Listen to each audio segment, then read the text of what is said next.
Before I actually get into singular aspects of gemstones and crystals, I want to build the format for what I believe gemstones are intended to provide. And that is, they are strengtheners. They are fortifiers of our crystalline electromagnetic field called the human aura. The human aura is our etheric body. It is the gateway to our light body, and it has a circuitry. It is a magnetic field that has a sheath around it called an ovid. And the atomic and electrical attributes of gemstones, crystals, and metals not only project beneficial vibrations that attune the body, they also assist in protecting the body by deflecting untoward etheric energies such as attachments, interfering vibrations from microwaves, etc. They are incredible tools that make our auric field stronger, because auric integrity is absolutely essential in the work that we do. The human crystalline electromagnetic field, and that CEF, is the auric field. And it is not automatically regulated. There is a requisite understanding that we need to have about maintaining our auric field. Just as we all have knowledge on how to maintain our physical health, we need to have a knowledge of the importance of maintaining our auric field, our etheric body. The CEF is encased in a protective ovid sheath, exactly like our planet Earth's magnetosphere. But the auric field must be intact to maintain chakric circuitry in optimal flow. And there are certain factors that I'm going to briefly go through that can disrupt the auric field, create fissure cracks in the ovid, and result in energetic bleed. And this is why auric maintenance through what I refer to as the Metatronic shield is so important. And gemstones play an essential, very, very beneficial role in helping us maintain our auric integrity. And so auric maintenance is a ongoing responsibility. The causes of auric fissuring include stress, conflict, negative thought forms that can be resulting from conflicts and stress that we deal with. And so it's very, very important to understand this. When we have emotional lows, when we become depressed, then we attract other such vibrations to ourselves. This is the law of attraction. And so there are other non-emotional causes as well that can disrupt our auric integrity.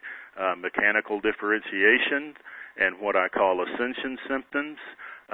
Traveling in airplanes, surprisingly, can absolutely fracture your aura, as can overuse of cell phones through microwaves and computer use. And computer use is just a fact of life now. We're all sitting in front of a computer now, but the ELFs that the monitors put out can also disrupt the auric field. And so there are ways to avoid this. There are ways to minimize this. And so there are certain auric healing remedials and modalities that can be used to maintain your auric field integrity. And these include saging the auric field with white sage, visualizing encapsulation of white light or a golden light around your auric field. Prayer is always a very, very powerful way to establish intent. Saltwater baths, acupuncture, certain sounds, beautiful music, tuning forks, crystal bowls, toning the sound is very, very healing. Natural thermal pools of water are very, very powerful to heal the auric field. Natural living water, natural thermal water actually carries a therapeutic electrical charge of energy that the body will receive, and so those are very good. Flowing waters have the same attributes. 5-Vogel crystals are very, very powerful tools. I will talk more about those at the end of this presentation. And the focus today is the use of gemstones, noble metals, and minerals in what we refer to as the Metatronic shield. And so there are many responsibilities to maintain an intact aura field, but that's the cornerstone. That is the point that I most want to pass to you today, is that the responsibility of maintaining an auric shield that is intact is absolutely tantamount, because when your auric field is bleeding, it's very, very difficult to maintain optimal circuitry, and it can lead into a downward spiral of anxiety, of depression, of anger, of emotional outburst. And so maintaining an auric field in integrity is one of the most important things that you can learn. And so understanding the mechanics of that is what we teach in the Metatronic keys. And this is an ancient science. This is something that Edgar Cayce also spoke about. And it is the use of gemstones and crystals and noble metals that Edgar Cayce spoke about as a very powerful means of maintaining the auric field. Charles Leadbetter books. Charles Leadbetter was a prolific author that lived in the early 1900s. He was part of the Theosophical Society, and he's written about 5 books on the aura, and those are excellent reads. You can find them on Amazon. Now, I mentioned briefly before computer use. We all spend a lot of time in the ELF of computer monitors. These can and they do affect the aura, and minerals can minimize or deflect the electromagnetic field projections of the computer. And iron, nickel meteorite, or pyrite, just a small sample of those, and these are not expensive. You can find them on eBay, but if you can get about a 1-pound chunk of pyrite or a small iron nickel meteorite and place that near the field of your monitor, at the base of your monitor, along with a small piece of malachite, these will, according to the information that we have received from Metatron, help deflect, help neutralize the energy coming from the monitor. So that's something that you can keep in mind. One thing that I want to add to this is do not use quartz for this purpose. Quartz is an amplifier, and it will have the opposite effect. So malachite and iron nickel meteorite or pyrite are the best ways to deflect the energies coming from your monitor. And so this is just a brief overview in this slide. Energy maintenance. The human aura is not auto-regulated. It requires careful maintenance, particularly now that we are in 2013, year 1 of the new Earth. The maintenance of the auric field is very, very important. One of the most effective ways to immediately fortify your auric shield is with conductive metals, noble metals, crystals, minerals, and gemstones. Now, I just want to briefly show this slide and give an example of mechanical differential that can occur and create auric fissuring. For example, when you go to a place like Mount Shasta or Sedona, Arizona, you are in an energy that is much more intense, much more powerful than a normal place where you may live. And because the energy in power nodes, in mega power nodes, portals, and vortexes is generally much higher than the normal place, when you visit a mega power node, the mechanical differential will absolutely require equalization. And what does that mean? That means if you look at this slide, that on the inside you have, and these are arbitrary numbers, an ovid, an arc field with a number of, say, 20 hertz. And you go to a place like Sedona that says that is a much stronger field of, say, 100 hertz. And again, these are arbitrary numbers. The idea being that the energy outside of your arc field is about 5 times stronger than what is inside. And so what will happen is an implosion. Cracks will occur in the arc field in order to equalize the energy. And this same phenomena also occurs under large amounts of stress, depression, anger, and air travel. And so you need to be aware of this. Very often people go to power nodes, and after 3 or 4 days they start feeling tired, like they need to get out of that energy. And that is almost always because of auric disruption. And so it is very important to be aware that this mechanical differentiation is a fact in maintaining your auric field. Just as equalization occurs in heat, energy, and pressure, the same basic process occurs in the human aura. Another example of this is when divers go down way, way deep, and the pressure becomes so much greater that they have a limited time they can stay under there. This is the same sort of idea with auric mechanical differentiation, except that the process is a much slower one and takes more time. Now, this occurs in air travel because most airplanes fly above the level of the stratosphere. We live in the Schumann resonance. The Schumann resonance is 7.83 hertz, and so it occurs from the surface of the Earth to about 30,000 feet. We can exist in that energy, generally speaking, very, very easily, and it regulates the organs. It regulates our kidney, liver, and glands. And when we get outside of that field, particularly up in the stratosphere, and most airplanes fly at 38,000 feet above sea level, you're outside of the Schumann resonance. And so that alone, along with the pressurized air in the cabins of airplanes, can disrupt your auric field. And so there are certain things that you can do to minimize that. And another aspect that I'm going to mention about auric maintenance is facing challenges. Our lives are always setups to a certain degree.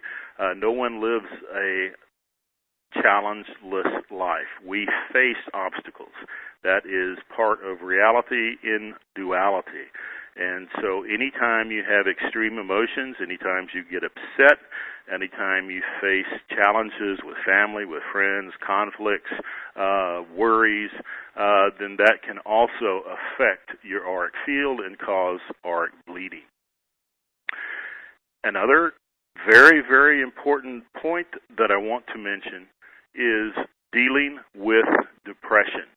As we get older, as spouses pass, as marriages end and children leave home, as we retire from our careers and face a new lifestyle, that can be difficult as well. It can be a transition that leads to confusion. What do we do with our time? It can lead to loneliness, anxiety, and all of those can lead to depression. Depression has the same effect on the auric field as anger. Depression can fissure crack your auric field and lead to energy bleeds that further lead to downward spirals of anxiety, inability to sleep, chronic insomnia, etc. And so be aware of that. Be aware that depression has the same effect as anger on the auric field. Now, certain gemstones can provide uplifting vibrations as well as fortifying geometries that can assist in overcoming depression, in stopping the downward spiral, which, if left unabated, can lead to chronic scenarios. Now, the best gemstones for this are tetrahedral silicates. Tetrahedral silicates are amazing gemstones. I'll talk more about those later in the presentation. You notice that I said gemstone vibrations and their fortifying geometries, keyword geometries. The geometries of gemstones are very often unnoticed, unrecognized for their attributes, and I will speak more about that later in this presentation. The last couple of points that I want to make on arc maintenance is about conflicts. Conflicts in emotional projection is exerted from the third chakra, and it creates an energy. It creates a thought form. When we get in a conflict with another person that has a lot of passion and a lot of energies, a huge thought form is created. And conflicts can and do turn into a ping pong game of to and fro passing of negative energy. And this type of energy absolutely creates thought forms. It is a core category of what is termed psychic attack. When you get into a passionate argument with another people, energy is being passed back and forth. And if your auric field is not sealed, that negative energy can penetrate, disrupt your auric circuitry, and cause you to lose energy. So I'm just going to give you a very brief mention of this, but I teach this in the Metatronic Keys. Ann and I lived in Brazil for 7 years, and then we moved to Africa for 6 years. And I promise you, when we were living in Africa, we dealt with psychic attacks. We experienced 3 coups d'etats, and most of the native people there were into anism, a form of voodoo, constantly putting spells on one another. And there is an energy behind that. And so we learned through the School of Hard Knocks how to deal with psychic attacks, how to deal with negativity, and there is a science to it. And so I teach that in the Metatronic Keys. I just simply want to mention to you some of the key points of maintaining an auric field that is absolutely intact. Now, gems that uplift emotional states can do so from 3 perspectives: the geometric patterning, the color, and their electrical attributes. Members of the tetrahedral silicates include quartz, amethyst, citrine, smoky quartz, or all quartz, sodalite, and labradorite, and these are feldspars. Also included is rhodonite, green chrome diopside. Green chrome diopside is a fabulous mineral. It is only mined in Siberia, and it is in many ways, it is the layman's emerald. It offers many of the same properties that an emerald does. So green chrome diopside is a beautiful emerald green gemstone, and it is found in Siberia. Tourmaline. Tourmaline is a remarkable gemstone, and it is one of 3 gemstones that is piezoelectric. And I'll speak about piezoelectricity later in this presentation. But tourmaline is one of the best stones for lifting moods and protecting the auric field. Tanzanite is another one. Emerald is the king of healing. Aquamarine, which is a blue form of emerald. They're both beryl. And then garnet. Garnet is also comes in green varieties. Sugilite and charoite are also mood lifters. So it's important to note here, in terms of mood lifts, clear quartz will amplify whatever emotion you're in. It may be utilized if you can use it with the concerted knowledge that you have to be in a good mood with it. But if you put on quartz, if you use clear quartz and you're already depressed, it may make you more depressed unless you make an effort to lift your mood. So be aware of clear quartz in that context. I'm not saying you can't use it. It can be wonderful, but it has to be used with a methodology. You have to already put yourself intentionally into a happy mood by thinking happy thoughts, by thinking of someone that you love or a very happy moment, and then you take the clear quartz. But if you're feeling bummed out, woe is me, and then you hold the clear quartz and you're not changing that thought pattern, that in itself will also be amplified, and you might become more depressed. So be aware of that aspect of clear quartz. It can be used, but it has to be used properly. All gems are crystals, and therefore they can and should be programmed in the way that you want to use them. That's very important. Now, very briefly, the Mercana is what we refer to as the crystalline light body, and it is not achievable if the auric field is not in an intact ovid. And so, regardless of what you refer to as your light body, Metatron calls it the Mercana. Some people refer to the Merkaba. It doesn't matter in the point that I'm making. The light body really can't be achieved unless your auric field is maintained in proper circuitry. And that is an essential aspect. It is the cornerstone of what we're talking about today. Maintain your auric field. When your auric field is intact and it has the right circuitry, and you're not bleeding energy, it makes for optimal balance, vitality, and health in body, mind, and soul. Gems, minerals, and metals are one of the most potent ways to strengthen, fortify the auric field. Refractive gemstones, which we're going to talk about in a moment, operate in light, and they can enhance the chakric fields. But none of this works if you are in a state where you're constantly bleeding energy. And that is the most important thing, is just to be aware that you have to consciously monitor your auric field. Now, we are suggesting that gemstones and minerals and metals can help you fortify your auric field.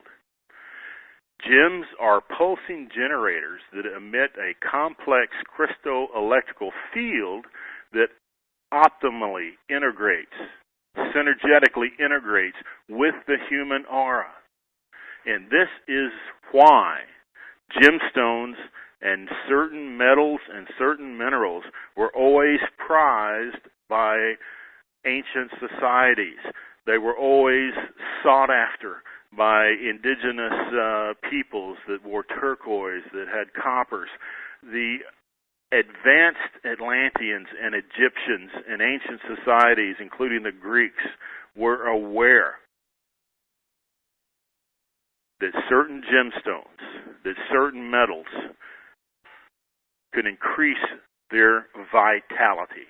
And this is what we are teaching in the Metatronic field, the Metatronic shield. And the Metatronic shield, if you look on this next slide, is very simple. The basic Metatronic shield is a lapis lazuli pendant worn around the neck with either a silver or a gold chain. Gold is so expensive now that it's probably much more economic to get silver, and either will work. Gold, of course, is the most powerful metal in that context, but silver will work absolutely to provide the shield. And so the Metatronic shield is a lapis lazuli worn as a pendant, and a combination of a ring on the right and left hand. One of them needs to be single refractive. I'll talk about what single refractive stone means later in this presentation, but there are only 3 single refractive stones: diamond, garnet, and spinel. I'll explain the difference between double refractive and single refractive in a few slides, but the Metatronic shield is a lapis lazuli pendant with a single refractive ring on the left hand and a double refractive ring on the right hand. And these are powerful, powerful tools that the ancients utilized. If you look back at the pharaohs, they always wore lapis lazuli. Ancient Egypt had lapis lazuli pendants, talismans, rings. The Pope wears lapis lazuli. The czars of Russia wore lapis lazuli. And so lapis is a very inexpensive mineral, and it is very powerful. In fact, Edgar Cayce recommended lapis lazuli more than any other single gem or mineral. And I'll talk more about these individually later, but the Metatronic shield can absolutely fortify your auric field. The ancients knew this. Aaron's breastplate, or the high priest breastplate that is mentioned in the Bible, is a use of certain of these stones to create auric field protection. And so a single refractive stone on the left hand as a ring and a double refractive on the other. We teach this in detail in the Metatronic Keys course. And so this is the Metatronic shield. And if you review this slide, you can combine the Metatronic shield for greater auric stability with noble metals worn on the neck and both wrists. You can take copper bracelets and put one on each wrist, not just one on one side. The body is bisymmetrical. You have a right leg, a right arm, a left arm, and a left leg. If you put a copper, silver, or gold, or brass bracelet on the right hand, do the same thing on the left hand. And Cayce actually recommended the wearing of anklets, and this was used by the Egyptians, by the Mayans, by the Romans, and by the Greeks as well. And so the metals are conductive, and they absolutely increase the energy flow by allowing the nervous system to be in an optimal rate. The nervous system is an electrical system, and so when you put copper or gold or silver around the wrist, it increases that flow, and it increases the strength of your energetic field. And so these are absolutely ways to enhance the triangle of the Metatronic shield. Again, the Metatronic shield is a triangle. It's the pendant of the lapis and the rings on the right and left hand. You carry that down further, and you can use anklets, you can use bracelets, and those absolutely help fortify the auric field. And as I mentioned, Aaron's breastplate of the high priest, which is mentioned in the book of Exodus in the Bible, was worn by the high priest to help not only enhance the energy of the auric field, but by opening gateways for them to receive spiritual wisdom. It opened the pineal gland. They were able to meditate more deeply and to communicate with their higher selves, with the angelics.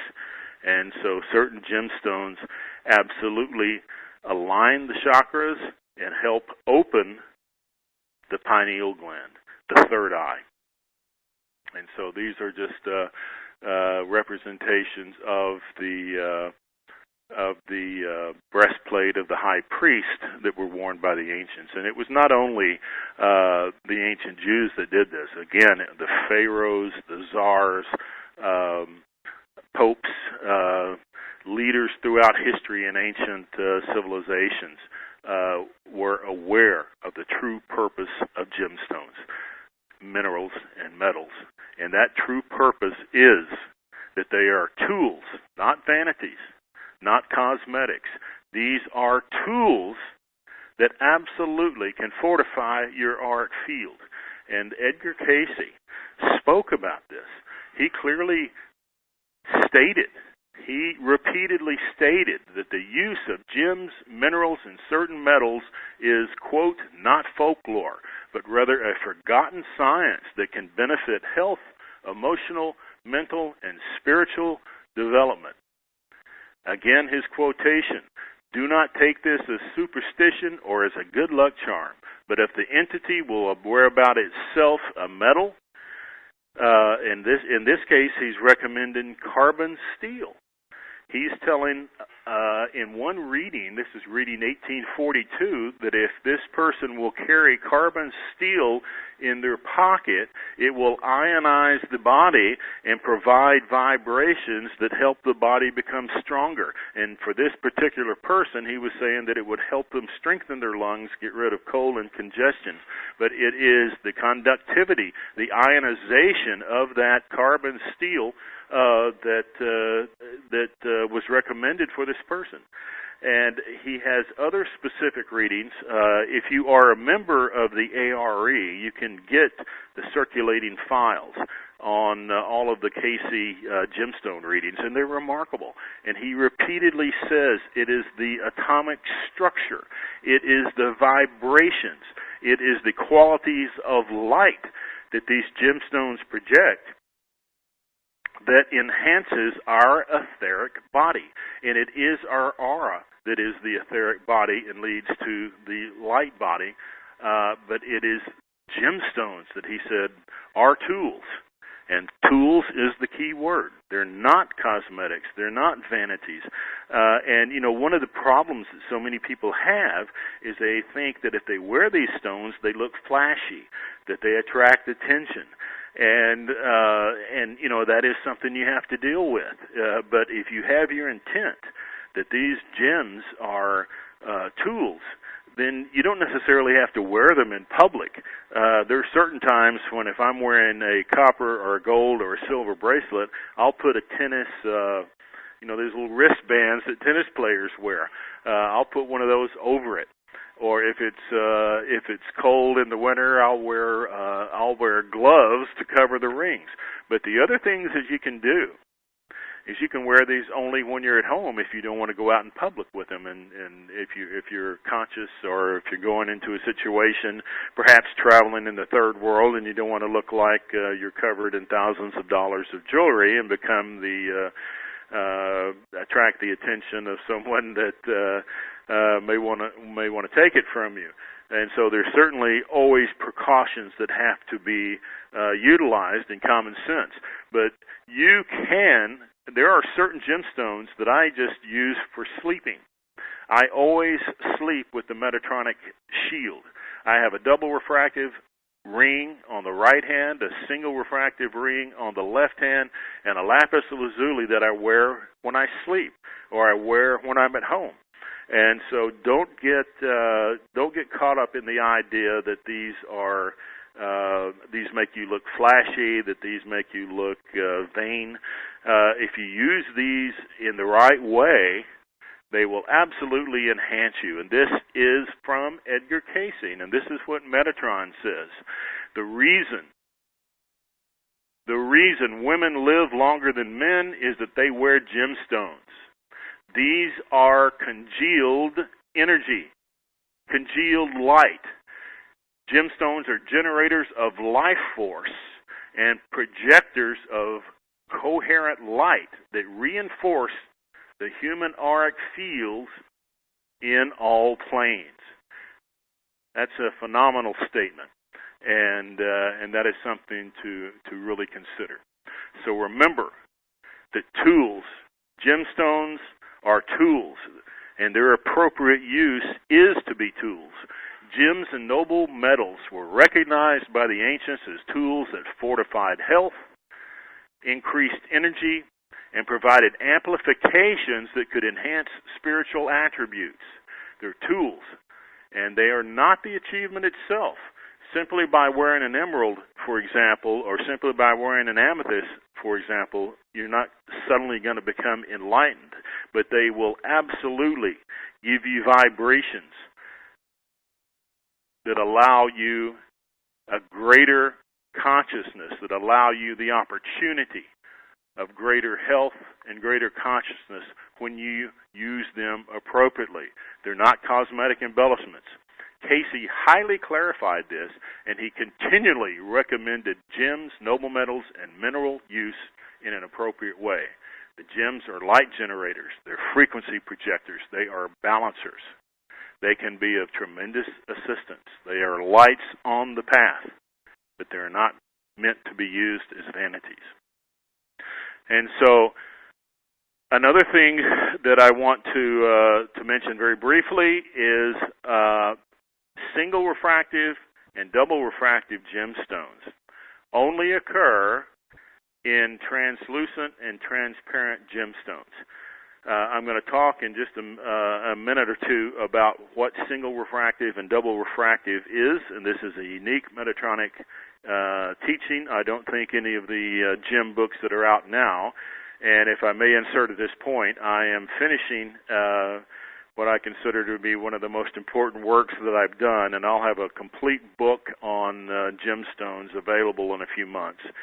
And I'm actually in communication with the ARE about publishing it through them, but I will talk about this in greater detail. I do talk about it in the Metatronic keys. But the light classifications of single refractive and double refractive can only occur if the gemstone is translucent or transparent. So it will not work in an opaque gemstone. Opaque means light doesn't pass through it. And opaque, of course, is like turquoise. Lapis lazuli is opaque, but it does not provide the light refraction in the Metatronic shield. It provides a mineral field, a mineral electromagnetic projection. And so for a stone to have either a single refractive or a double refractive attribute, it must be translucent at the very least, and better is transparent.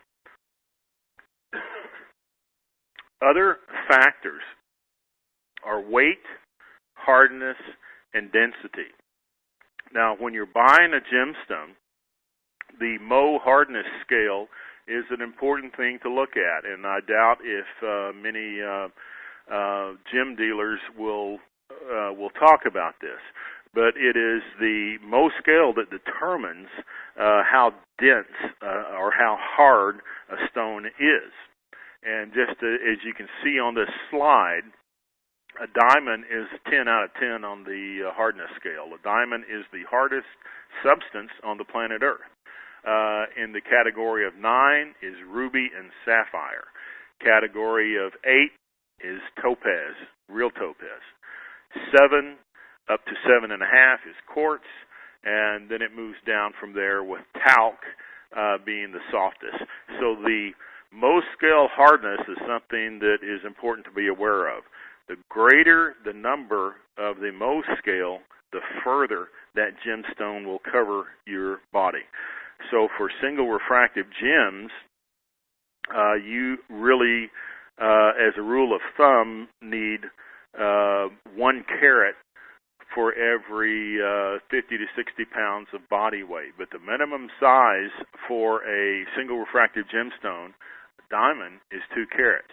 And that cannot be a lot of small diamonds that total 2 carats. It has to be a single stone. And a lot of you may be immediately thinking, I can't afford a 2-carat diamond. And that's a valid point from one aspect. However, I can absolutely assure you that the other single refractive stones, garnet and spinel, will provide pretty much the same function. There's no other stone like the diamond. The diamond is definitely the king of gems. And you can, if you get away from retail, you can find affordable diamonds. And that's a different course. I won't go into much detail on that in the time that we have today, but I promise you I can show you how you can buy a 2-carat diamond that you can afford. And a big key to that is realizing that gemstones have a consciousness. The mineral kingdom is alive, is conscious, as are all crystal structures, and you can draw them to you. But the size of the single refractive stone, if it's diamond, must be 2 carats, and if it is the garnet, it needs to be 3 carats as a rule. Spinel, the same thing. And these are affordable. You can get garnets at very, very inexpensive, and a great way to find these stones is on eBay. So I'm going to move forward. Now, metals also have attributes that line up with the planet. Edgar Cayce talks about this. Edgar Cayce talks about the vibrations of planets being teachers in a certain way. And so according to the Vedic teachings, gold has an attribute of energy that aligns to the suns, is similar to the sun. Silver to the moon, copper to Mars, bronze to Mercury, gold, again, to Jupiter, silver to Venus, iron and silver both to Saturn, platinum, which is another remarkable metal, aligns to Neptune, lead to Uranus, and palladium to Pluto. So I talk more about metals when I have more time, but we have selected certain minerals that we're going to really focus on today. And here is another chart in this slide that you can see of the gemstones in the Vedic hierarchy of gemstones. And this is also available in the Medtronic keys, and it is also available on the Internet. I have several channels dedicated to this in our archives online to get more information on this. And I will be speaking about this at a future event within the ARE as well as in Arizona. And so I had mentioned briefly, as you can see in this slide, gem programming. Gems are crystals. And so when you get a gem, you need to program it. There is a benefit by establishing your intent and by clearing the old energies. All of you have probably heard about the issues with the Hope Diamond, that certain diamonds carry curses, certain diamonds carry luck, and a lot of this is embellished, a lot of this is exaggerated. The point being that not only quartz is programmable, every crystal is programmable. And when you get a gemstone, it is beneficial for you to program it in certain ways. And you can learn how to do this. An excellent way of programming a gemstone is simply to hold it in your hand, establish intent with it, acknowledge it as a living entity, because I assure you all crystalline structures have a consciousness. And the more you work with it, the more it will absorb, as you can see in this slide, your energy. And so on the right-hand slide, as you're looking, you have the conscious field of the gem. On the left circle, you have your consciousness field. The more you work with these, you create this Vesica Pisces field in the center. And that is the energy that becomes a third meld or a third field. It is a blend of the gemstone consciousness and your consciousness, and that is how you program it. That is what you want to put in there. Generally speaking, when I teach programming of gemstones, I tell you to put in highest good protection. Highest good protection. And by protection, I mean that you do not want the gemstone to absorb any untoward or negative energies. And so if you see on this slide, we have the 5 platonic solids. And these occur in the 7 forms of crystals that gemstones take. And I'll show you some examples of that in just a minute. And the 5 platonic solids are the core, the essential core of sacred geometry. And they are more than geometric forms. They are sacred codes. They are what we refer to in the Metatronic teachings as the core codes. And they are in order: the tetrahedron, representing divine will; the hexahedron or cube, representing divine creativity; the octahedron, as above, so below, representing divine unity; and the dodecahedron, representing divine compassion; and the icosahedron, divine wisdom. And these actually occur in gemstones. And so we've spoken about the single refractive gems. The diamond, spinel, and the garnet are the only three on the planet. And double refractive is everything else. Again, they must be optimally transparent and at least translucent to have light properties. Now, there are two gems that have extraordinary color change properties that allow them to have some very special attributes. These are the alexandrites and color change garnets. There are three piezoelectric gems. I'll talk about them in a few moments. And these include quartz and quartz varieties of transparent gems such as citrine and amethyst, and the tourmaline and the topaz. And by piezoelectric, I mean that they actually emit an electrical charge, and we'll talk about that in a few moments. Gem refraction affects the chakras and meridians. Now, I want to explain to you what the optic characteristics in the polarization of light mean when we say single refractive and double refractive. In single refractive gems, the light enters as a non-polarized beam, and it travels through in a straight line, and it reflects or refracts light at 90-degree angles, and that is a very important angle for clarity. And so the single refractive gems almost always work in the cubic crystal system. In double refractive gems, the light is split into perpendicular polarized beams. Each beam travels at its own speed, and it separates into negative and positive beams, and that is significant too. And so our teaching in the Metatronic shield is that single refractive gemstones work on the inner angelic level or the intra level, and double refractive gems work in the physical level, and they combine to create a very, very powerful field. Now, all gems are perfectly organized atomically in their atomic structures, and they are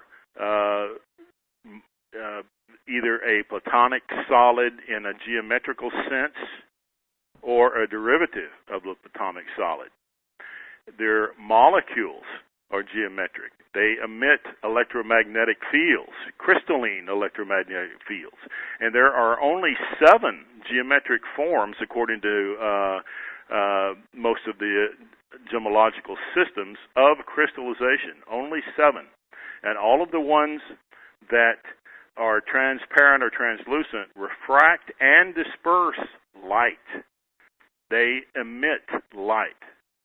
And these, particularly in the single refractive stones and certain of the double refractives, create coherent light, just as bifocal crystals do. They all have distinct properties. They all have an organized conscious awareness. They can be accordingly programmed with our intent, and these enrich physical health, emotional health, mental health, and according to Edgar Cayce, can enhance our spiritual growth by opening chakras. They are living vibrational energy. According to the Cayce readings, each gemstone has a unique spirit, and that can be interpreted as what we've just said, as a consciousness. They have a vibration and in Cayce's words, an energetic fire or electricity that has the power to, quote, bring that which fires the imagination and may bring serenity and peace to the wearer. And that is from reading 3657. That reading goes on to explain that the specific vibration can be determined by how the stone was formed. Another Cayce reading suggests that there is an ideal gemstone, mineral, and metal for each individual that will help attune with, quote, the association of mental forces, and that's in reading 2827. Hence, the colors that will influence the developing years will be blue and yellow, or shades and tones of these particular colors, with the opal and pearl being those minerals that will attract and positively influence the entity. For there will be periods when stones or jewelry will be of a particular benefit and interest to the entity. And that is from reading 314. According to the readings, gemstones and metals work because our bodies are vibrational in nature.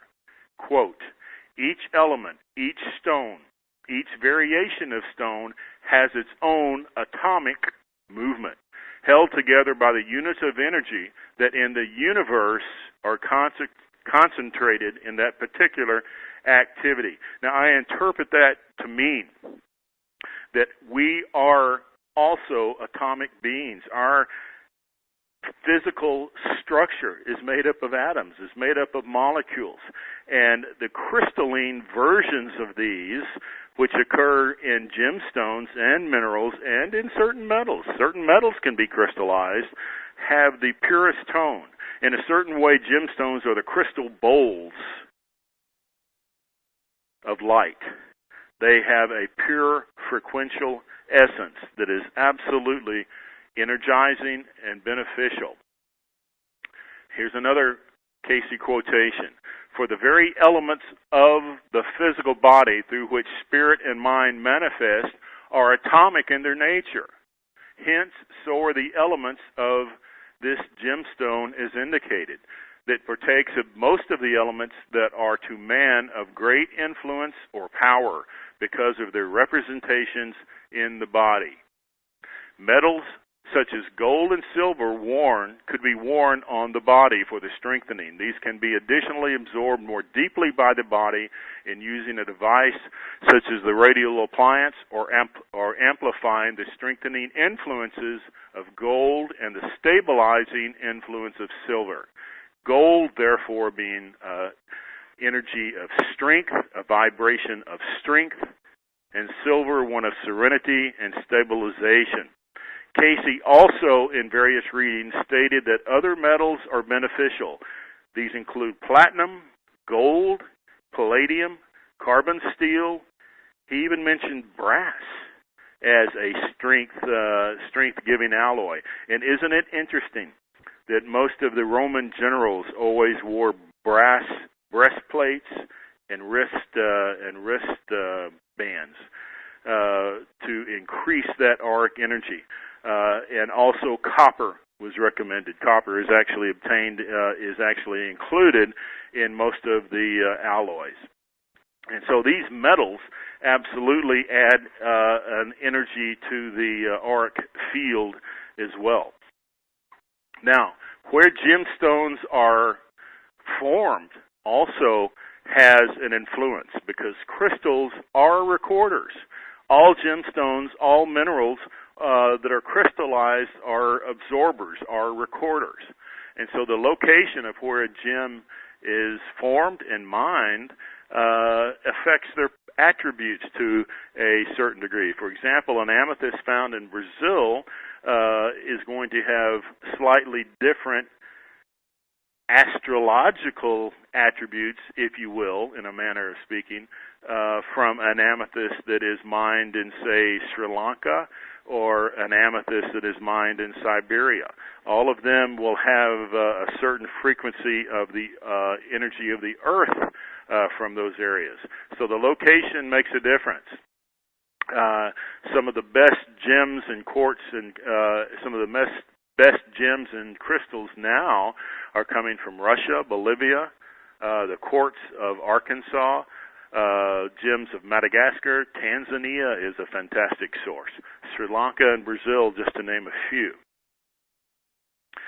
Now, in this slide, and I hope you can see it well, it's appearing quite small on my screen, shows where certain minerals and gemstones are mined across the planet. So that's interesting to note. And this, again, if you want to come back and take a second look at this presentation, you'll have time to actually stop the slide and look at it and perhaps even enlarge it.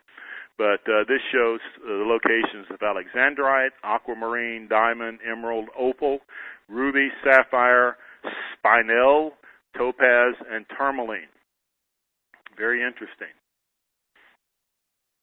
Now, gems and phi quartz vogels, natural quartz vogels, create coherent light.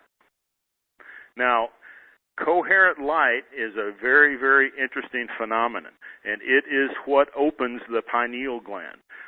Sunlight is incoherent. It is not coherent. Coherency is described as all of the light waves being of the same frequency, of the same bandwidth. You can see the harmonic pattern in the one on the bottom left. And so coherency is a key not only to opening our chakras, but to entering into our theta mental state. Now, diamonds. If you look at this slide, you're seeing a diamond, and diamond is crystallized carbon. This is a diamond, and this slide is from NASA. Twinkling in the sky is a diamond star of 10 billion trillion carats, and it has been discovered through NASA telescopes. This cosmic diamond is a chunk of crystallized carbon 4,000 kilometers across, some 50 light years away from the Earth in the constellation Centaurus. It is the compressed heart of an old star that was once bright like our sun. And the way that this white dwarf was identified is that it rings like a gigantic gong. It projects constant pulsations. And by measuring those pulsations, NASA was able to study the hidden interior of the white dwarf. And to be able to determine that it was crystallized carbon, that it was a diamond. The point that I want to make here is that diamonds, like all gemstones, pulse an energy. It has a sound attribute, an inaudible sound attribute to the human ear, and a light pulse. But the point is, they are generators of frequencies. Can you imagine a 10 billion trillion carat diamond? Unbelievable. Absolutely too large to be a pendant or a ring, but an incredible energy. The molecular crystallization of diamonds is unique. Diamonds put the brakes on light like no other known substance. Diamonds are absolutely crammed with electrons. No other substance has electrons more densely packed. And so diamonds, and listen to this, can both slow down and speed up light. Diamonds can slow down light, which normally travels at 186 miles per second, to almost one-third of that, to 80,000 miles per second. Diamonds slow down light. Remember, Metatron said that if you wear a diamond, the reason that women live longer than men is that they wear diamond. They can slow down time. Isn't that compelling? Isn't that quite interesting? And so diamonds are absolutely unique, and they come in a variety of colors, shapes, and there are ways to get diamonds at far less than the retail. Diamonds are the king of gems. They are highest on the density scale, or the Mohs scale, and they have more electrons than any other substance on Earth. They slow the speed of light and can be extremely beneficial to the wearer. They pulse energy. Diamonds amplify the effects of other gemstones when put in jewelry. And so when you have an emerald or a ruby and it's surrounded by diamonds, the attributes of that ruby or emerald will be amplified as well. A diamond, according to Edgar Cayce, must be at least 2 carats. And this is solitary weight. It's not the total gem weight of smaller ones. Diamonds increase life force, enhance the ability of mental manifestation, and of willpower through auric development of the mental field. Now, gems have been controlled since ancient times. Their prices have been manipulated. They've been sources of monetary standards. And so diamonds are highly controlled and therefore highly expensive. Currently, most diamond consortiums are Dutch in the De Beers group, and most colored gems are also controlled by Dutch consortiums of Hans Stern and Amsterdam Sauer. There are, of course, other ones. And so the Belgium and the Israeli groups have also, throughout history, controlled and recognized the value of diamonds, even the massive Russian deposits. However, there are ways to obtain diamonds and other gems at very affordable prices. It takes a little effort and a little knowledge of what you're doing. The diamonds never historically go down in value, especially when purchased at the right price. However, the purpose for getting a diamond or any gemstone is really not as an investment, but rather to recognize the abilities, the tools, the energy that they provide. Again, Edgar Cayce stressed that these are genuine tools, and that is why the ancients recognized them and collected them. That is why they were considered the standards of value, just like gold. And so diamonds and precious gemstones and semi-precious gemstones are really tools. And so today, as we begin to close this presentation, I'm going to talk about lapis lazuli, garnet, quartz varieties, emerald, tourmaline, and topaz. Lapis lazuli is the stone that Edgar Cayce recommended more than any other stone in his readings. And it is a very powerful stone. And it's also very inexpensive.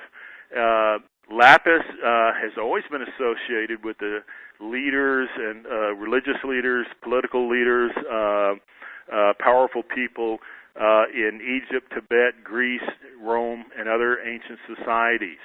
And according to Cayce, it helps resolve life issues. It brings physical healing to the body and is indicated in many readings as opening the third eye, as enhancing the ability for movement forward in spiritual development. And it has always been prized, and so its attributes are it opens the third eye, enhances psychic perception, and the ability to receive higher dimensional wisdom. It provides auric stability and protection. It is perhaps the most important of all gems with the exception of the diamond. It is certainly the most important of all opaque minerals. It's very affordable, and you want your lapis lazuli to show those gold specks. It is a conglomerate. A molecule of lapis lazuli is a perfect octahedron. As above, so below. Remember I told you that all of these crystallized into derivatives or exact replicas of the Platonic solids. And so the octahedron is the molecular form of a lapis lazuli, and I believe that that has a lot to do with its energy projection. Now, it also contains pyrite. Pyrite is a gold-appearing metal. There's lots of it in Peru. Certain areas in Mexico and in Africa have pyrite. Pyrite, if you've ever seen it, crystallizes into perfect cubes. It's a very, very powerful metal, very, very beneficial metal. And so when you buy lapis lazuli, look for those gold specks. You want those gold specks of pyrite to be in there because that provides a certain amount of the attributes. This is what Cayce said in reading 1981. As to stones, have near to the self and wear upon the body about the neck the lapis lazuli, this preferably with crystal, and I believe that that crystal is to be used as gemstones on the hands. It will not be merely as an ornament, but as a strength giver from the projected emanations which will be gained by the body always from the lapis. For the stone is itself an emanation of vibrations of the elements that give vitality, virility, strength, and that confidence or assurance in the self. And here's reading 707. So whether from vibrations of numbers, of metals, of stones, these are merely to become necessary influences to assist you to attune one with the creative forces. So use these to attune the self. In other words, these are powerful tools, but they are tools. And so I've already mentioned the attributes of lapis. I'll mention them here. Astrological signs, all signs. Opens the third eye and the crown and the throat. Awakens the intuition, enhances insight and awareness, brings knowledge and wisdom when appropriately utilized, increases the vibrational level. It helps connect to higher mind. It is the meditation stone. It helps you achieve the theta vibration. It harmonizes and aligns and balances the other chakras and works well with the other gemstones. Cayce referred to the lapis as being in the breastplate of the high priest. Lapis is located in Chile, in the Andes Mountains, in Pakistan, Himalayas, Indian Himalayas, and in Afghanistan. Those are the major two places where lapis is located. There are, of course, other places. It's located in one location in Canada, 3 locations in the United States. It is also located in Siberia near Lake Baikal and in parts of Italy. Now, Cayce referred to 3 forms of lapis.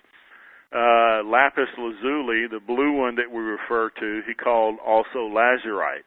But he also referred to malachite, or what we believe to be malachite, is lapis ligurius. Malachite is also a very beneficial mineral. And he referred to lapis linguis as azurite. So he had lapis lazuli, lapis ligurius, and lapis linguis. And these are lapis lazuli, malachite, and azurite. And so either lapis lazuli or azurite can be the pendant for the Metatronic shield. The problem you'll find with azurite is it's very brittle and it's hard to find in a really solid state. I have a lot of azurite, and in all my 40 years of collecting gemstones and minerals, I only have found about 4 pieces of azurite that were solid enough to be mounted in a pendant. Now, one warning that I want to give you is that certain minerals, such as lapis lazuli, particularly azurite and turquoise, there are now people that will take the actual ore of these. It's the genuine ore, but they'll grind it into a powder, and then they'll add a coloring agent to make it look darker or more colorful. and then they'll reform it and add a polymer to sort of hold it together. And a lot of this stuff is sold as the genuine deal because technically it is the chemical composition of these, but it does not have the same energy. Once it's been ground down and had additives put to it, it does not have the same energy. So treated or reconstituted, you want to ask whoever you're buying from if this has been reconstituted. Generally, if it looks too perfect, particularly in turquoise, it has been reconstituted, and it does not have the same benefit, in my opinion. And so, in notes and precautions, synthetic or lab-created gems may be the exact chemistry of the earth mined versions, but they do not carry the same attributes. Reconstituted minerals likewise do not carry the same vibratory energies, particularly when they've had additives put with them. Turquoise, lapis, malachite, and azurites are commonly reconstituted. Laboratory diamonds do not have the same energy. Moissanite, for example, is sold as a diamond. It is a lab-created diamond, and it is crystallized carbon. So if you ask them, is this a real diamond, the salesperson can say yes from a chemical standpoint.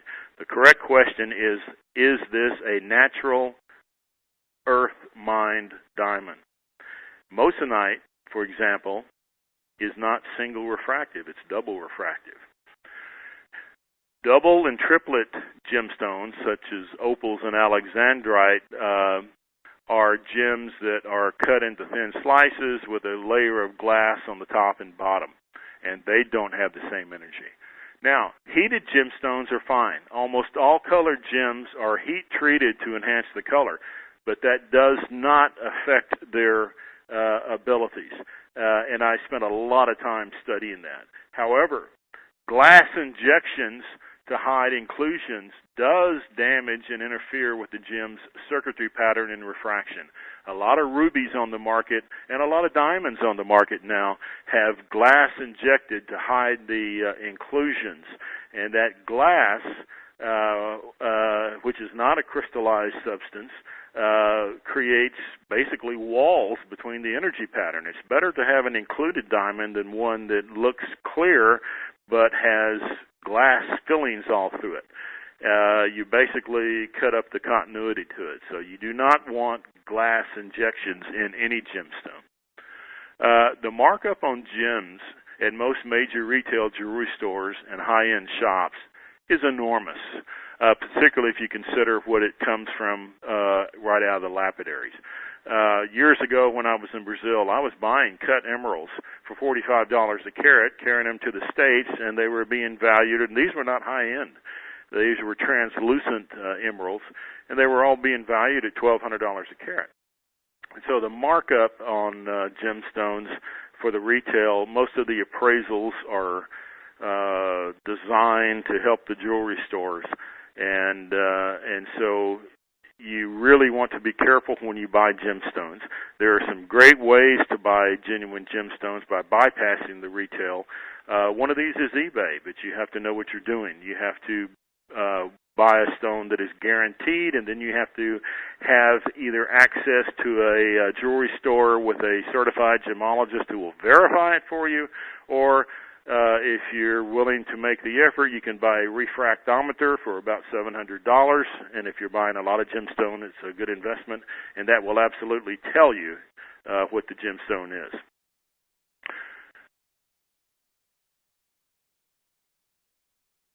Now, the amethyst, and we're closing into the last few minutes here. Amethyst is an extremely powerful stone which vibrates to the frequency of the purple ray.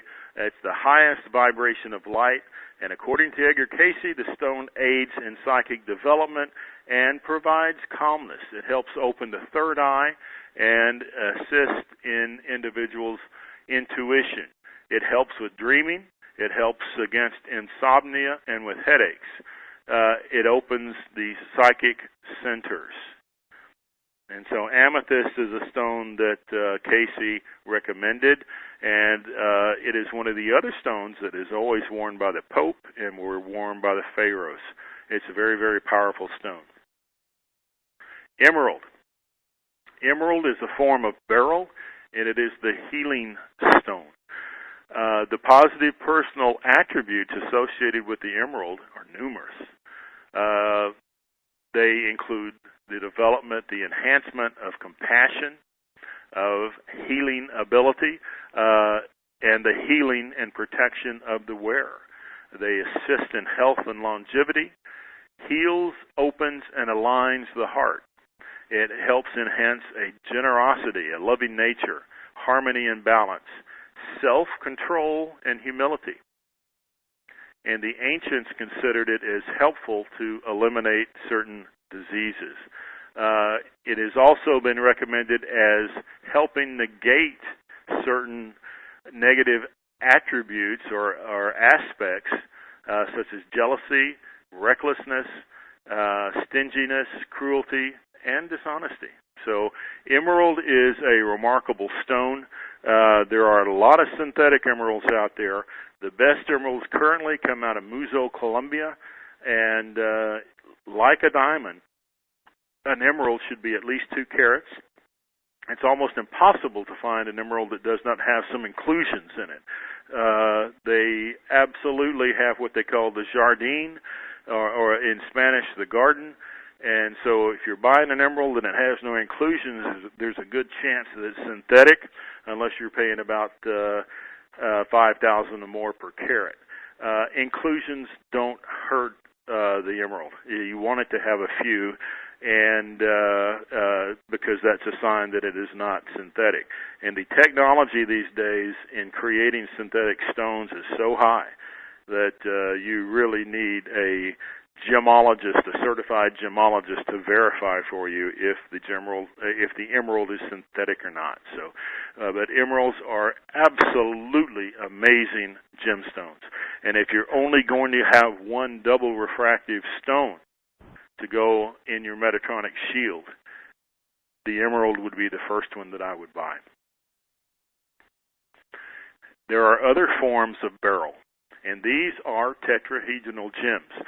Now, on this slide presentation that I'm doing now, the animated portions of the pictures have been disabled because that's just the part of the specifications of this program to do webinars. But we often think about the star tetrahedron. Emeralds, aquamarines, yellow beryl, and red beryl are perfect tetrahedrons. Perfect tetrahedrons. They are part of the platonic solid shape, and you may be able to see on the slide some of these actual shapes. And so all forms of beryl are very beneficial. The aquamarine is excellent. The emerald, outstanding. Yellow beryl from Brazil is brilliant as well. Red beryl is almost impossible to find, and the varieties that do occur are very cloudy. And so my recommendation is yellow beryl, emerald, and aquamarine. Aquamarine is often called the blue emerald, and they are very, very powerful stones as well.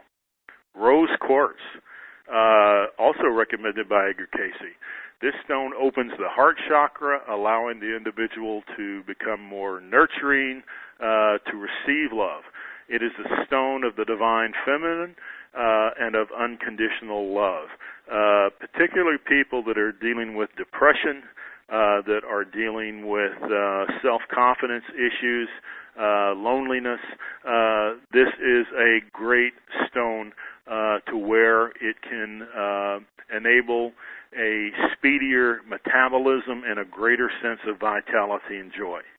And so rose quartz, if you can find the transparent versions of it, is a brilliant, amazing stone to use. And right now, the last 2 times I've been to the Tucson Mineral Show, in parts of China, they've hit a deposit of transparent rose quartz. And in my 25 years of being a gem hunter and rock hound, this is the best rose quartz I've ever seen. It's not that expensive. Some of it actually even has stars, like sapphires. But there is some transparent rose quartz coming out of China now that you can, if you go to gem shows, you can find at very, very reasonable prices. And this transparent quality of this stone is brilliant. The opaque and translucent rose quartz is also good, but the transparent, particularly with that vivid hot pink color, is extraordinary. And in my experiences of going to gem shows, I've found that sometimes, someone will hit a vein when they're meant to, and that gemstone will be there, and then you don't see it again for 10 years. And so I've learned the hard way on that. And so if you see a piece of transparent rose quartz, get it, because it's an exceptional tool, and transparent qualities of rose quartz are hard to find. Rutilated quartz is also very rare, and it occurs in less than 1% of all quartz. The rutile can be a number of minerals or metals, including tourmaline. You can get rose quartz. You can get quartz that is tourmalated with green tourmaline, also with gold and titanium. One of the most outstanding physical properties is that it has a remarkably high refractive index, which makes it disperse light more than any other mineral. The rutile enhances dispersion of light far greater than regular quartz, and so it is a very powerful stone. And because quartz is piezoelectric, it puts out an energy. And so if you're in a situation where you're in stress, or where you're in a conflict, or where you're dealing with depression, rutilated quartz is very powerful. Again, you have to project the right attitude, but it is a great way to energize you when you're in situations of low energy. You want the rutile. I prefer the gold rutile, and the quartz needs to be clear. You can just look at some of the pieces and the patterns are just too haphazard. You want it to have a certain form of symmetry. But rutilated quartz is an exceptional piece and should be worn as a pendant. You can also wear it as a ring if you can find a large enough piece, but it's an exceptional stone. Now, this is a stone that a lot of people probably aren't that familiar with, and it is moonstone, or crystallized feldspar. It's a form of quartz. And Cayce advised that the moonstone could be used alongside the opal to bring strength and mental clarity, and also serenity and calmness. It helps put the emotions on a even keel. And it's very, very rare. The most prized moonstones come out of Sri Lanka. Some of the rare ones that have what they call the cat's eye phenomenon are really special. And what I prefer, if you look at the top left of this slide, you see that blue tint. They call those the Sri Lanka blue. And so Sri Lanka blue moonstone is very, very rare. There's some of it available. And, of course, you're always going to have little fractures in there. And some of them are actually geometric in nature. But they are powerful stones. Cayce said specifically in many readings that moonstones offer strength, mental clarity, and calm give a serenity and calmness that allow you to make better decisions. And so that's a very, very beneficial quality, moonstone. And they're not that expensive, particularly if you go to gem shows. Fire opal. Now, opal is the birthstone for the Libra. Happens to be my birth sign. Now, opals are one of the most powerful yet misunderstood gemstones. Somehow modern folklore seems to give people the idea that you have to be a Libra to wear opals, and that's absolutely false, and Cayce never once mentioned that. Opals are very powerful and quite unique and beneficial for all humans, as are all gemstones. They assist in opening the third eye, increasing psychic ability. opening the pineal gland, and improve glandular processes. They provide a serenity, a protection against depression and melancholy. They are uniquely capable, more than any other gemstone to a degree, of tuning to the energy of the user and creating that third field very, very quickly. And their colors can be a rainbow of blue, reds, and greens, and these are, according to Edgar Cayce, capable of helping you control your emotions, but at the same time express your emotions. Cayce recommended opal to one person who was not able to express themselves emotionally. They were too quiet. They had self-confidence issues. And so opal is very, very powerful in allowing you to express yourself accurately, and that's very, very important. You want to avoid triplicate and duplicate opals. You do not want that glass casing on front of them. They must be open on the bottom and top. The best opals come out of Australia and Brazil. You can also get a pink opal out from Peru and a red opal from Mexico that have different attributes. The Ethiopian opals that they have now are quite good as well. Most of those are very, very transparent and don't reveal a lot of colors in most light. But opals are an incredibly powerful stone. They offer protection, psychic enhancement, and the ability to express yourself emotionally. Aquamarine. This is blue beryl. It's often called the blue emerald. This stone is excellent to help enhance communication. It works very, very well as an antidepressant. It encourages peace and well-being, lightheartedness, self-awareness, and serenity. So most aquamarine is found in Brazil, in the state of Victoria, in the state of Espírito Santo. I happened to live in Brazil for 7 years, and I met my wife Ann in Espírito Santo in the town of Victoria, and that's where most aquamarines come from. So it's the blue emerald. They're generally less expensive than emerald, and even if you get the clear version, they're very, very powerful stones. And so aquamarine is a excellent stone for stability, for communication, and for a sense of well-being. Now, quartz. Quartz is piezoelectric. It works as a transmitter and a receiver. And most people, and when I show this slide on quartz, I'm talking about clusters of quartz. And quartz can be very, very powerful in a lot of ways. They are natural amplifiers. But not all natural uncut quartz crystals are compatible with each other. You have to be careful when you're buying quartz crystals that you don't buy too many, and that the ones that you do buy match. I've walked into crystal stores sometime that I almost had to turn around and walk out because it felt like there were 15 radios on all on a different station playing a different tune, and they didn't harmonize. And so when you work with quartz, you have to learn how to communicate with it. You have to be able to understand that whatever emotion you're in, they're going to amplify it to a great degree. And so you make sure that you harmonize with the quartz and don't get too much of it. Don't get pieces that don't harmonize.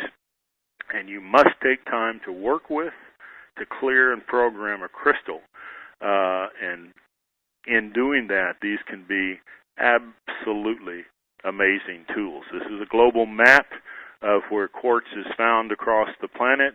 The largest single strata of quartz occurs in my home state of Arkansas. The greatest quantity of quartz occurs in the states of Minas Gerais and Bahia, Brazil, where I spent 7 years. And a lot of quartz is now coming out of Madagascar in eastern Africa. Most other locations are not really producing commercial qualities of quartz. The best quartz in the world is found in Brazil and Arkansas. Garnet is a single refractive stone. It can be used in place of the diamond for the Metatronic shield. They are very affordable. I promise you, by the use of a garnet, you could get a garnet and a double refractive stone and a lapis for under $500 and have the Metatronic shield in place. Now, green garnets are much more rare. They are more expensive, but the rhodolite and spessartite red garnets are very affordable. They are single refractive stones, and you can get a 3-4 carat garnet at a very affordable price, and they are excellent stones. They are stimulating and strength-giving. The slides that you see now are the 7 crystal systems, and I spoke about the platonic solids. Every gemstone, every crystal on the planet falls into one of these 7 characteristics. And if you look at these pictures on the upper left, you're seeing a natural uncut diamond and ruby. And look at the shape. Their natural crystal form is an octahedron. That is how they occur in nature, and isn't that absolutely amazing? Diamonds sometimes also occur as dodecahedrons. So does garnet. And the book that I am writing on gemstones will talk about the geometric attributes of all of these gemstones. I hope to have that out by the end of the year. Metals do occur in crystalline form. These pictures you see a very, very rare form of crystallized silver, and crystal occurs as a hexoctahedron. In other words, it has both a cube and an octahedral aspect. Very, very rare. But the molecular structure of silver is a cubic form, but they can occur as a hexoctahedron or as an octahedron. And this is rare crystallized silver in this picture. Gold can occur as an octahedron or a dodecahedron. These are examples of crystalline gold. I have a piece of crystalline gold that I got in Alaska a few years ago. Gold very often occurs inside quartz, and when it does, it crystallizes, and it crystallizes into an octahedron. It's very fragile, but it is extremely powerful when it's in the crystalline form.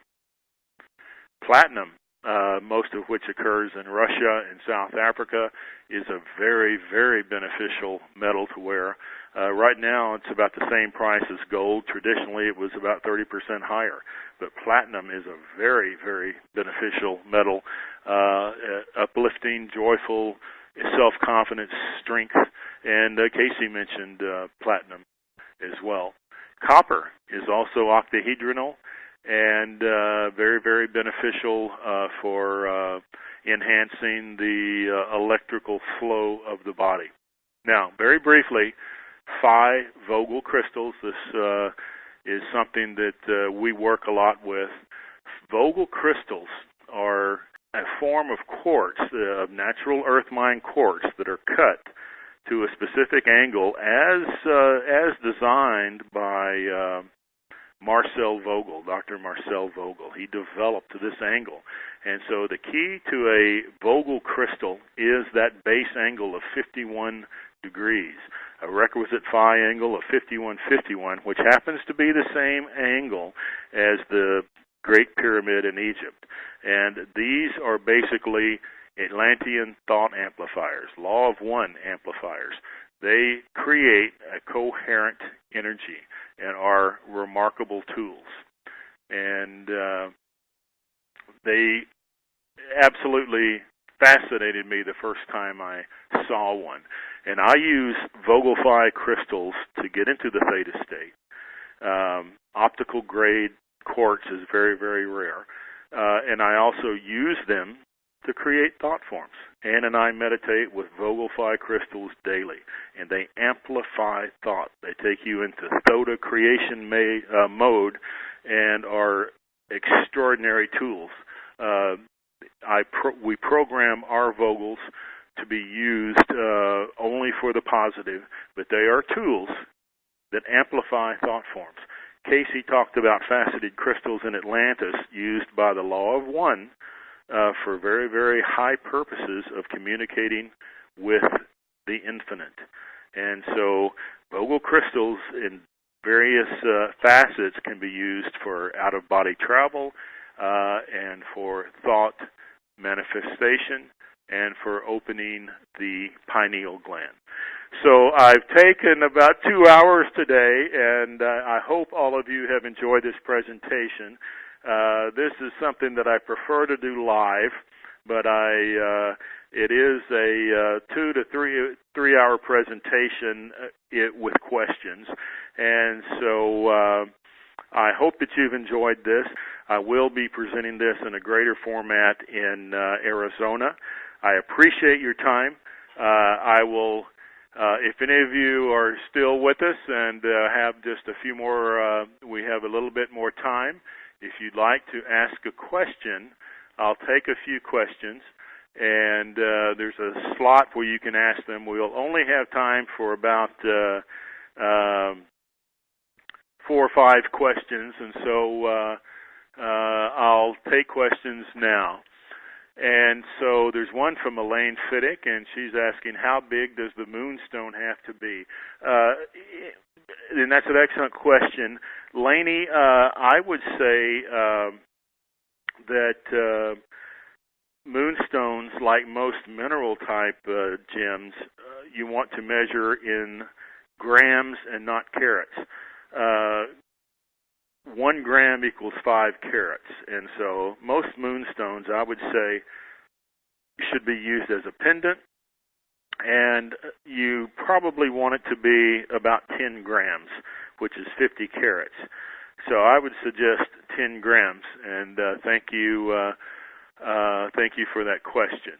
And so if anyone else wants to put a question in now, I'll see what I can do. And a lot of people are just saying thank you, and you're most welcome. I hope you've enjoyed this. Maria Hernandez is asking, is there a recommended size for the lapis lazuli as a pendant? Again, with lapis, you want to consider it in grams, and my recommendation is 10 grams or more. I have one that's about 30 grams, but I'm a big person. And the key, I would say, you want your pendant to be 10 grams or more on lapis lazuli, and you want to find that gold, those gold specks of pyrite to be there. Now, someone has asked, does a diamond that is lab created qualify? Absolutely not. And a lot of lab created diamonds are double refractive and not single refractive. And they don't carry the same energy. A diamond that's created in a few weeks does not have the same energy embedded in it that occurs in millions of years inside the earth. And so you want an earth-mined diamond, not a lab diamond. A couple of more questions. Let's see, I'll do a refresh and see what's coming through. Someone is asking a question, which hand do I wear the single refractive? That's your wedding hand. Isn't it interesting that diamonds have always been worn on the left hand? And so the initial recommendation is wear single refractive on the left hand, double refractive on the right hand. And that double refractive can be shifted. You can wear a birthstone, and planets have color connections. And so, for example, when Mars is at certain angles, as they teach in the Vedic, you may not want to wear a ruby. You might want to wear a sapphire instead. And so the real ideal situation is to have a variety of double refractive stones that you can wear on the right hand according to, what you need. And you can wear more than one ring on the hand, And so these can be shifted. Okay. Yes, Nancy is saying that a young girl found a 3.85 carat yellow diamond at Crater of Diamonds in Arkansas. What effect does this coloration have? You know, I found a 1.3 carat yellow diamond in Arkansas about 5 years ago, and so the coloration has an attribute, but it is the light, it is the effect of the diamond that meets the standards of the Metatronic shield. So colors will have a certain attribute, but it is the geometry, it is the electrons, it is the ability to slow down the light that is the main attribute of single refractive stones. And so you simply want it to have at least translucency, optimally transparency. And if you can get a single refractive diamond of 2 carats or more, that's fabulous. And there are ways in which you can get diamonds at very affordable prices. You have to get outside of retail. You have to go through a process. We teach this in the Metatronic Keys. And thank you all so very much. Namaste. Happy total solar eclipse. Happy new moon. We love you.